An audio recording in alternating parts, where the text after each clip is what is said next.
Jean chapitre 2 versets 24 à 25. Jésus ne se fiait point à eux parce qu'il les connaissait tous et parce qu'il n'avait pas besoin qu'on lui rendît témoignage d'aucun homme, car il savait lui-même ce qui était dans l'homme. Il était rapporté juste avant que Jésus avait fait plusieurs miracles pendant qu'il était à Jérusalem pour la fête et que des gens se sont mis à croire en considérant ce qu'il faisait. Mais ici, Jésus ne se fiait point à eux parce qu'il les connaissait tous. Se fier, c'est le même mot que croire qui est utilisé juste avant.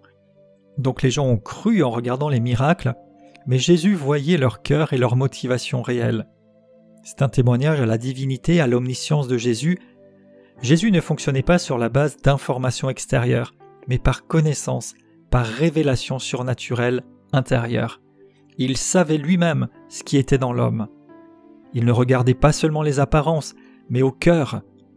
1 Samuel 16, verset 7 nous dit « L'homme regarde à ce qui frappe les yeux, mais l'Éternel regarde au cœur. » Jésus reprochera d'ailleurs plusieurs fois aux religieux, notamment leurs apparences, qui ne reflétaient pas leur être intérieur. Par exemple, il dira « Malheur à vous, hypocrites, parce que vous ressemblez à des sépulcres blanchis qui paraissent beaux au dehors, mais qui au dedans sont pleins d'ossements de mort et de toute espèce d'impureté. Vous de même au dehors, vous paraissez justes aux hommes, mais au dedans, vous êtes pleins d'hypocrisie et d'iniquité. » Et il y a encore d'autres exemples. Il leur reprochera aussi « Vous anéantissez fort bien le commandement de Dieu pour garder votre tradition. » Marc 7, verset 9. Jésus ne se fiait pas non plus à la réaction première des personnes parce qu'il ne cherchait pas à créer de l'enthousiasme ou à susciter des leviers de promotion pour lui-même.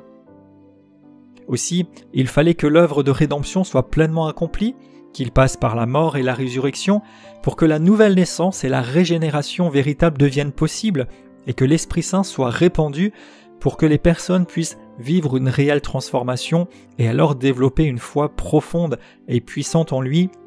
Et ce sera d'ailleurs l'objet de l'interpellation encore de Jésus à Nicodème au chapitre 3 que nous verrons dans les prochains épisodes. Donc Jésus connaît chacun. Il voit réellement ce qui est dans les cœurs. Alors autant nous exposer tels que nous sommes, puisqu'il voit tout, il connaît tout de nous. Ne pas chercher à le tromper, c'est impossible de tromper Dieu, et ça n'a aucun intérêt d'essayer de tromper qui que ce soit. Aussi, nous pouvons discerner au-delà des apparences, par l'Esprit de Dieu qui sonde tout, comme le dit 1 Corinthiens 2,10, et la Bible nous exhorte d'ailleurs régulièrement à veiller, à éprouver, à discerner. Et cela s'applique bien sûr pour les situations auxquelles nous sommes confrontés, pour les personnes aussi à qui nous avons affaire, mais cela doit aussi s'appliquer à nous-mêmes. 1 Corinthiens 11 nous disant que chacun donc s'éprouve soi-même. Donc, ici nous avons une vigilance à ne pas se fier aux personnes à la légère, même s'il semble y avoir une approbation apparente ou des airs et discours de piété.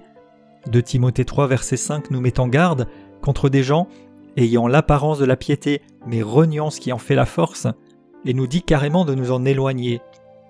Donc les actes, les comportements, l'être entier doivent être marqués de la nature divine et de la conformité au Seigneur. Il y a aussi plusieurs fois dans les épîtres des critères clairs pour ceux qui seraient admis au service du Seigneur qui sont donnés, et notamment que l'on rende d'eux un bon témoignage dans leur vie, donc privée comme publique, séculière comme chrétienne, qu'ils soient pleins d'Esprit Saint et de sagesse, et cela ressortait d'ailleurs au début dans le livre des Actes au chapitre 6 pour des personnes qui devaient juste aider à servir aux tables. Mais cela doit s'appliquer aussi à tous les croyants. Et il y a énormément d'instructions de Jésus et d'enseignements dans les épîtres sur la manière pratique et concrète de traduire notre engagement envers Christ dans notre vie quotidienne et dans nos relations.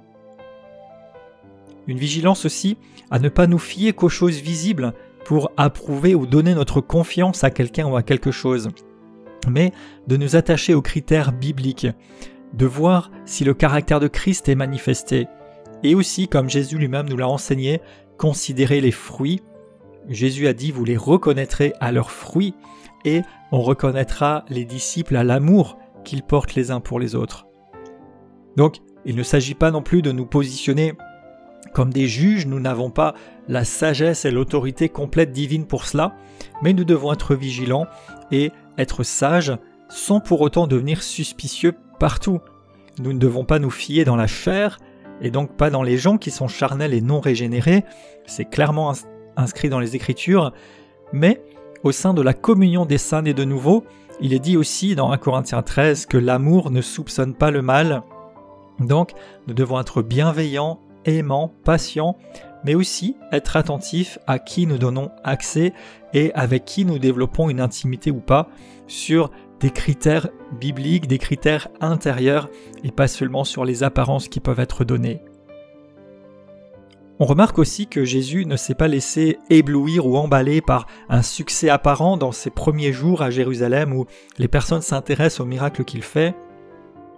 Et cela nous met en garde à ne pas céder aux compliments ou aux flatteries qui peuvent très facilement se transformer selon les circonstances.